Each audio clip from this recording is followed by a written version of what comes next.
Une des beautés du tennis, évidemment, c'est que ça se joue beaucoup à l'extérieur et on en profite. Les différents tournois à travers le monde, on le sait, la météo va faire partie du jeu. Les périodes de pluie, évidemment, vont contrecarrer les plans, mais il y a peut-être un joueur méconnu, le vent.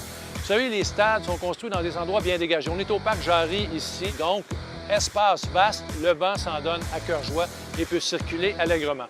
Près du sol, le vent va rouler à peu près à une vingtaine de kilomètres à l'heure. Là, ici, en haut du stade, c'est à peu près une quinzaine de mètres. Alors, ça nous donne un vent qui est 30 plus fort.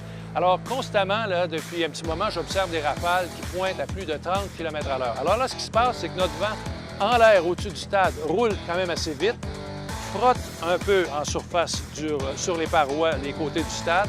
Alors là, vous avez un effet de friction qui va faire en sorte que nos molécules d'air vont rouler sur elles-mêmes et ça va entraîner un mouvement de descente. Donc l'air descend le long des estrades et s'en va sur la surface de jeu. Rendu là, l'air n'a plus d'endroit où aller. Alors là, ça crée des effets de tourbillon, évidemment, et des effets de rafale, ce qui est un challenge supplémentaire, évidemment, pour les compétiteurs.